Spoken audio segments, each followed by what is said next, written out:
Assalamualaikum warahmatullahi wabarakatuh. Kami dari kelompok 4 akan memaparkan hasil diskusi kami mengenai tugas sistem pengendalian manajemen review paper. Kelompok 4 terdiri dari 1. Indah Krisnawati Nur Hasanah, saya sendiri Isni Kurnianingsih, Devi Nur Rahmawati, Rima Melati, dan Titi Wiliatun Hamidah. Paper 1. Judul paper Remunerasi Reward Management System as a Driven Factor of Employer Performance. Latar belakang. Sistem manajemen penghargaan telah menjadi titik perhatian penting dalam organisasi manapun sebagai faktor penentu kesejahteraan dan kinerja karyawan yang tinggi. Penelitian ini mempelajari pengaruh sistem remunerasi reward terhadap kinerja karyawan melalui motivasi dan kepuasan kerja sebagai variabel mediasi. Tes SEM diusulkan untuk menguji pengaruh sistem penghargaan remunerasi, motivasi, dan kepuasan kerja, baik secara langsung maupun tidak langsung terhadap kinerja. Peran mediasi, motivasi, dan kepuasan kerja diukur sebagai perantara hubungan tidak langsung. Tinjauan literatur 1. Kinerja. Visvevarian dan Honest tahun 2000 mendefinisikan kinerja sebagai tindakan terukur, perilaku, dan hasil yang karyawan terlibat dalam atau membawa yang terkait dengan dan berkontribusi pada tujuan organisasi. Kinerja juga diartikan sebagai kemampuan karyawan dalam menyelesaikan pekerjaannya. Purnomo dan Wulansari 2015. 2. Motivasi. Motivasi adalah alat yang ampuh untuk memperkuat perilaku dan memicu kecenderungan untuk melanjutkan. Dengan kata lain, motivasi adalah dorongan intelektual untuk memuaskan kebutuhan yang tidak terpuaskan dan untuk mencapai tujuan tertentu. Ini juga merupakan prosedur yang dimulai melalui kebutuhan psikologis yang merangsang kinerja yang ditetapkan oleh suatu 13. Untuk selanjutnya, tinjauan literatur pada paper 1. Yang ketiga, kepuasan kerja.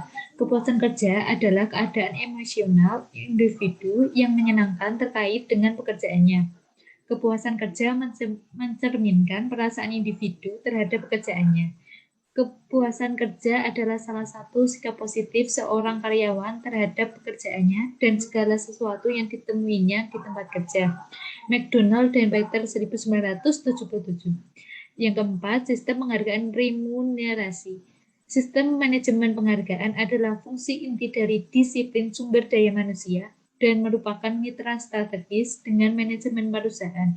Selain itu, ia memiliki peran penting pada hasil kerja. Sistem manajemen penghargaan memiliki dampak besar pada kemampuan organisasi untuk menangkap, mempertahankan, dan memotivasi karyawan berpotensi tinggi dan sebagai hasilnya mendapatkan tingkat kinerja yang tinggi. Gungor 2011. Sistem penghargaan remunerasi biasanya diterapkan untuk memotivasi karyawan agar berkinerja lebih baik, lebih produktif, tidak mudah berpindah ke perusahaan lain, membentuk perilaku berorientasi pelayanan, dan menghindari korupsi. Remunerasi dapat berupa uang atau gaji, tunjangan tetap, tunjangan variabel, insentif, dan fasilitas lainnya. Remunerasi adalah total kompensasi yang diterima oleh karyawan sebagai imbalan atas jasa yang telah dilakukannya. Agustinisi et al. 2016.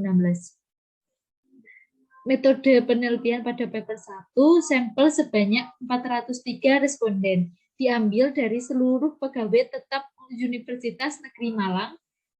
Pengambilan sampel kuantitatif dilakukan dengan menggunakan proportional random sampling. Data dianalisis dengan menggunakan struktural equation modeling atau SHAME dengan bantuan program IMOS dan goodness of fit pada persamaan struktural. Yang pertama, variabel remunerasi diukur dengan 7 item pertanyaan dari Herpan et al. 2003. Yang kedua, variabel motivasi diukur dengan 14 item pertanyaan dari Tan dan Wahid 2011. Kepuasan kerja diukur dengan 10 item skala kepuasan kerja dari McDonald dan Peter 1977. Variabel kinerja diukur dengan 13 item pengukuran kinerja dari Kopman 2014. Selanjutnya, temuan penting. Hasil penelitian menunjukkan bahwa remunerasi dan kepuasan kerja berpengaruh positif terhadap kinerja. Yang kedua, penelitian ini juga menunjukkan bahwa pengaruh sistem manajemen penghargaan berupa remunerasi terhadap kinerja karyawan dapat diciptakan melalui variabel mediasi seperti motivasi dan kepuasan kerja. Selanjutnya, berdasarkan temuan, jelas bahwa motivasi tidak dapat secara langsung meningkatkan kinerja karyawan. Hasil ini berbeda dengan literatur sebelumnya di mana motivasi berperan dominan dalam meningkatkan kinerja. Selanjutnya, opini kelompok dalam hasil penelitian. Menurut kelompok kami, paper 1 berdasarkan hasil penelitian, sebaiknya peneliti menambahkan variabel lain yang berpengaruh terhadap kinerja karyawan. Untuk yang selanjutnya yaitu judul papernya Influence of Green Reward and Compensation Practice on Environmental Sustainability in Selected Service-Based Corporation in Kenya. Latar belakangnya, penghargaan dan kompensasi adalah proses HRM utama di mana karyawan dihargai atas kinerja mereka. Praktik SDM adalah metode paling kuat yang menghubungkan bersama-sama kepentingan individu dengan kepentingan organisasi. Menurut Ramos, tahun 2002, insentif dan penghargaan dapat mempengaruhi perhatian karyawan secara maksimal dalam bekerja dan memotivasi mereka untuk mengarahkan upaya maksimal pada bagian mereka untuk mencapai tujuan organisasi. Dalam konteks HRM hijau, penghargaan dan kompensasi dapat diasumsikan sebagai alat yang potensial untuk mendukung kegiatan lingkungan organisasi. Sistem penghargaan untuk mendorong inisiatif ramah lingkungan yang dimulai oleh karyawan. Program pengolahan lingkungan meningkat ketika karyawan ditawari kompensasi untuk diambil tugas yang berkaitan dengan tanggung jawab lingkungan. Tinjauan literatur. Yang pertama, insentif mendorong para eksekutif untuk menggunakan akuntansi dan pekerjaan lain untuk mencapai hasil jangka pendek dan memperkaya diri mereka, atau kutipan dari Benz dan Frey tahun 2007. Meskipun kompensasi dan penghargaan meningkatkan inisiatif hijau dalam organisasi, itu tidak akan pernah bisa benar-benar bebas dari beberapa malpraktik. Yang kedua, mengembangkan inisiatif moneter yang efektif dapat menjadi menentang karena sulitnya mengevaluasi perilaku lingkungan secara akurat dan adil, atau kutipan dari Fernandez et al. Tahun 2003. Yang ketiga, perusahaan perlu merancang produk dan proses hemat energi dan merancang insentif untuk mempercepat penerimaannya, atau kutipan dari Gupta tahun 2008. Yang keempat, program kompensasi karyawan dapat dimodifikasi untuk memberikan bonus berdasarkan sebagian pada penilaian-penilaian karyawan pada perilaku dan teknis kompensasi, dan di samping itu karyawan dapat diberikan bonus untuk pekerjaan mereka yang luar biasa pada proyek-proyek khusus, atau kutipan dari Leibowitz tahun 2010. Yang kelima yaitu kinerja pekerjaan hijau menekankan bahwa karyawan puas dengan penghargaan dan bantuan hijau membangun kinerja lingkungan.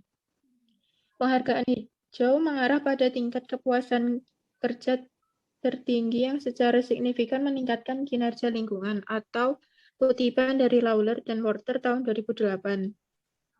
Tinjauan literatur yang selanjutnya yaitu penggunaan penghargaan dan pengakuan atas dasar lingkungan keberlanjutan memberi dampak positif pada motivasi karyawan untuk bereksperimen hijau inisiatif, atau dalam kutipan Ramos tahun 2001. Yang terakhir yaitu imbalan adalah penguatan motivasi dan komitmen karyawan untuk menjadi lingkungan bertanggung jawab, atau kutipan dari Daly dan Huang tahun 2001. Yang selanjutnya, metode penelitian. Penelitian ini mengadopsi desain deskriptif, tetapi secara khusus survei yang melibatkan mengumpulkan data dari 5 perusahaan negara untuk menguji hipotesis penelitian.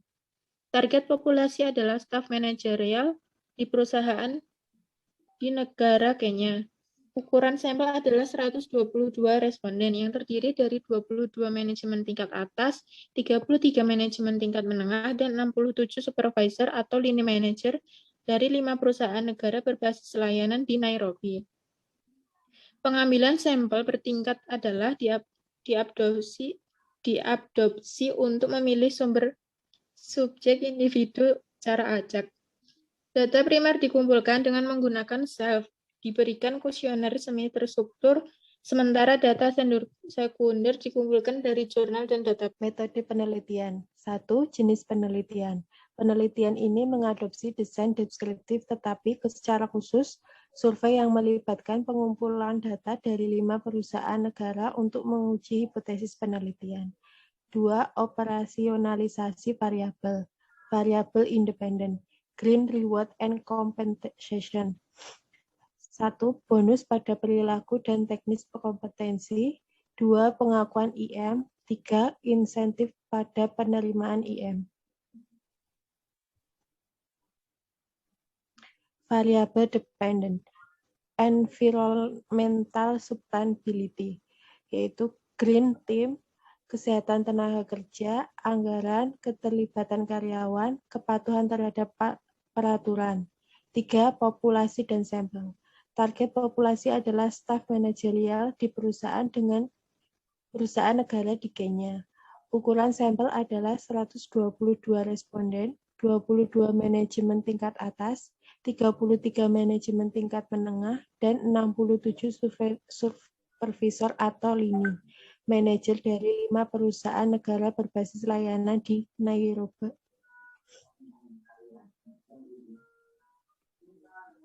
Empat, teknik pengambilan data. Pengambilan sampel bertingkat adalah diadopsi untuk memiliki subjek individu secara acak. Data primer dikumpulkan dengan menggunakan self, diberikan kuesioner semi berstruktur. Sementara data sekunder dikumpul dari jurnal dan database. 5. Metode analisis data. Data dianalisis dengan menggunakan uji statistik yang sangat tergantung pada jenis variabel yang sedang dipelajari. Baik statistik deskriptif dan statistik inferensial dilakukan. Ini dilakukan dengan menghitung presentase, mean, dan standar deviasi yang dibantu dengan generalisasi hasil. Model regrensi berganda digunakan untuk mengukur hubungan antara variabel bebas dan variabel terikat yang dijelaskan dalam model. Temuan penting. 1. Praktek penghargaan dan kompensasi hijau ini berpengaruh pada lingkungan keberlanjutan antara perusahaan negara di Kenya. 2. Temuan ini bertentangan dengan penelitian lain yang menunjukkan bahwa hal itu mengharuskan organisasi untuk mengidentifikasi berbagai strategi penghargaan yang dapat berupa manfaat moneter dan non-moneter yang diberikan bagi karyawan sebagai imbalan dan kontribusi lingkungan mereka.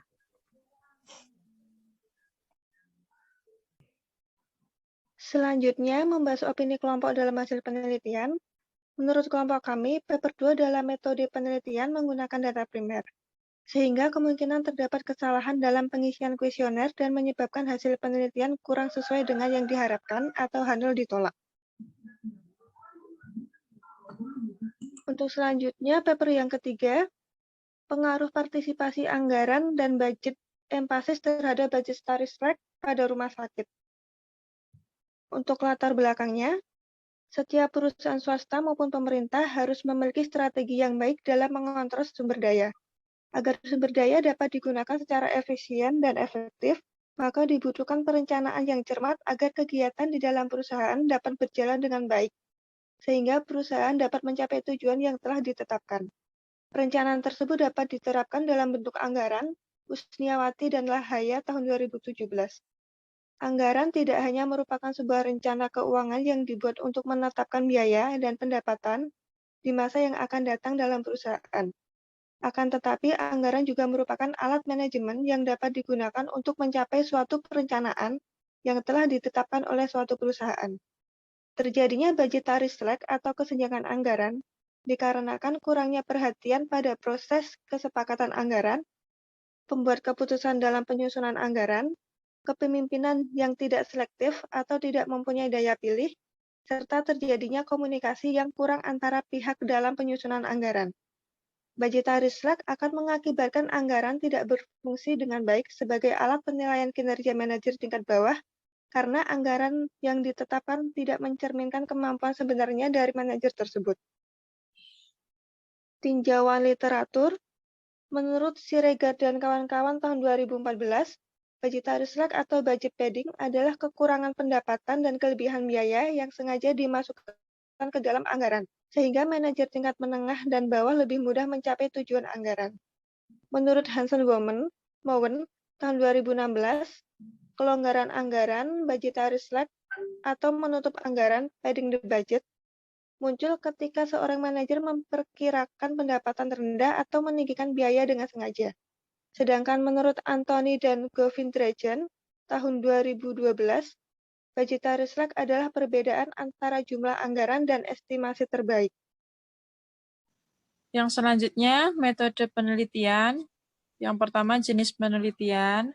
Jenis penelitian yang digunakan dalam penelitian ini adalah penelitian dasar, menggunakan teknik survei. Metode penelitian yang digunakan dalam penelitian ini adalah penelitian asosiatif kausal. Yang kedua, operasionalitas variabel.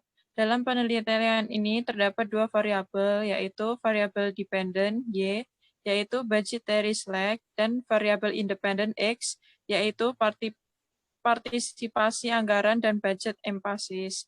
Yang ketiga, populasi dan sampel. Populasi dalam penelitian ini adalah pihak yang terlibat langsung dalam proses penyusunan anggaran pada 10 rumah sakit umum di kota Cirebon. Namun, 5 rumah sakit umum yang berpartisipasi dan 5 rumah sakit menolak untuk berpartisipasi dalam penelitian ini. Teknik pengambilan sampel dan penelitian ini adalah judgment sampling.